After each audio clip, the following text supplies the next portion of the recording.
late November. It'll probably be about 80 degrees in Provo. And no, it's going to be a wonderful atmosphere again. Incredible fan base. There's not going to be an empty seat in the house. It'll be a mature football team like many of the BYU teams are. Coach and his staff has done an amazing job. It's an established program of culture and toughness, and you're going to have to go earn victory. They're not going to give you anything. So hopefully we're playing our best football.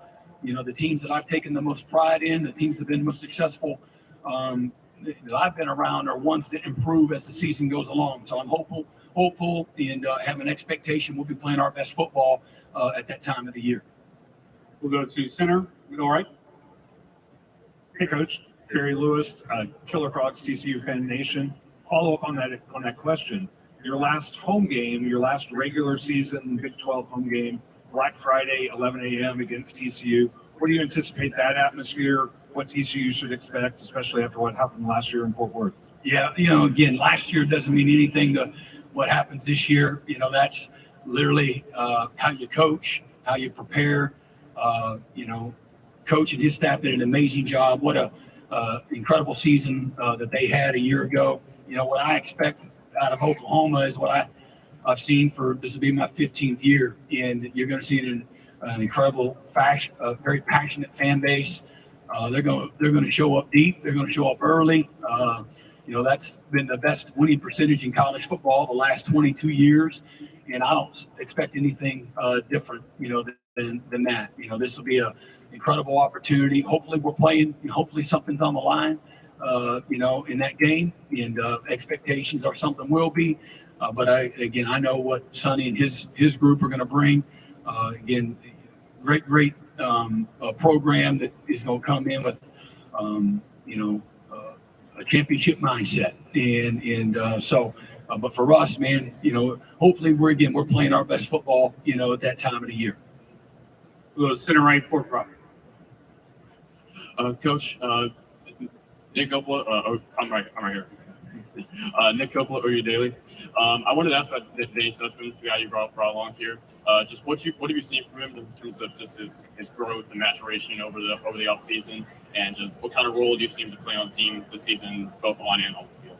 Well, it's like anything. What can you expect from, again, where we are 17 months ago to where we're at going into year 2 now? I think the greatest calling of coaching is the development of people, developing leaders. Danny, he'd be the first one to admit that 17 months ago, he wasn't capable of leading. And he's in a much different place now. The whole team follows Danny. His emotion, his work, his action.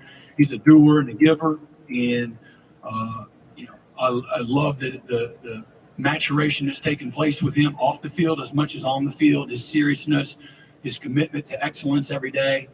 He's put the team and the expectations on his back. And I love that. A year ago at this time, he couldn't run a player run practice. He couldn't run a player run walkthrough. He wasn't equipped to do that. And I think that's a reflection of a lot of guys on our team. And so we're in a different place. He certainly is, at this point in time to where he was a year ago. He's his own worst critic. He's hard on himself. That's what the best of the best are. They're never satisfied. I expect great things from Danny. He's long, he's athletic, he plays fast, he closes to the ball, he's got tremendous contact speed, he's got tremendous instincts, got great toughness, and he's worked incredibly hard, for the 23 season. So really excited to see Danny and where he's at, this year. We'll go to center left. Good way. If you'll please stand and state your name and affiliation. Coach Venables, Philip Roybal, Hall of Fame College Football Podcast. I did want to allude to the fact of the statement you've already made is developing your players, and you mentioned academics. I thought y'all have always done a tremendous job of that. By the way, I had dinner last night with one of your ex-players, Stephen Coleman, that played at Dallas Skyline, and then again at OU, which I had the great opportunity to coach Stephen at Skyline. But I thank you for that and your staff. I do want to ask, yesterday I know Coach Gundy kind of blames OU football for not having the Bedlam game anymore. My question to you is, would Oklahoma consider playing that in a non-conference game, which I think as media and fans, we would love to see that rivalry continued because rivalries are so big in college football.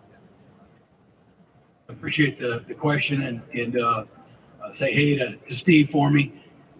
Look, I'm not in control of whether or not we play Oklahoma State. I love college football. I love the traditions of the game. I love rivalry games.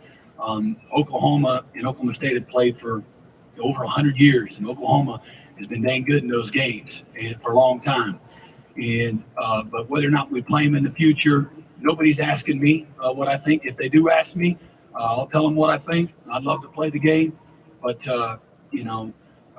we're going to play the schedule that they put in front of us.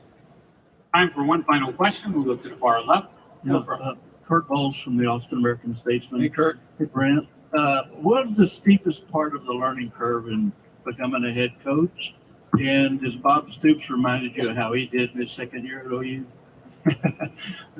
I've got good revisionist memory. I remember what that year was a lot, what it was like. But it's everything, Kurt. It really is. Looking at overall efficiency, I think is probably the biggest thing for me. Willing to listen. Sometimes, willing to listen to your players. Certainly listen to your staff. Take it all in. Ultimately, you have to make decisions on all of it. But being a better listener. Looking at the efficiency, how you do what you do, and then what you do. And then those critical situations, how you can improve, schemes, coaching, all of that. But managing it all, I've got a wonderful staff. I've put your heart into all of it. And if we're successful, it's because of all of us, as a staff and certainly as a program of players. When you're not successful, it all rests right at your seat. So heavy is the crown, but I embrace that. I've always put a lot on myself. So a lot of learning and growing and reflecting and again, really expect again come back this year and learn from those mistakes. You learn a lot through failure, as we all talk about a lot in dealing with sports, and it teaches you a lot. And but if you're made of the right stuff, winners respond. Winners come back a better version of themselves. Winners go right back at it, and that's exactly what we're going to do. Coach, thank you for your time. All right, appreciate it. Thank you. Just a reminder, all the quotes will be available at collegepressbox.com, Big12sports.com, and the media Dropbox. And the team breakouts will begin at 1 o'clock. Thank you.